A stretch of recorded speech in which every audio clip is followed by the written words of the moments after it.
Посетихме 100 национални туристически обекта и още много други красиви места, които ни карат да се гордеем, че сме българи.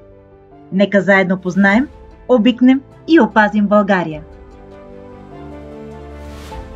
Ето ни в едно от любимите ни места, на брега на река Марица, малкият, но много гостоприемен град Стамболийски. През 2021 година там бе открит екопарк Стамболийски, който години след това е отлично поддържан. Там ще намерите всичко за весело изкарване, уникален мини-голф, трасета, които сякаш оживяват, лятно кино под звездите, детски площадки за истински приключенци, забавни животни, на които можеш да се качиш, помпали столове и уютни места за пикник. Паркът съчетава спокойство на природата с удобство на града, чудесен избор за семейна разходка, ден сред зеленина или просто глътка чист въздух край Марица. Както пчелите пазят природата, нека и ние пазим България.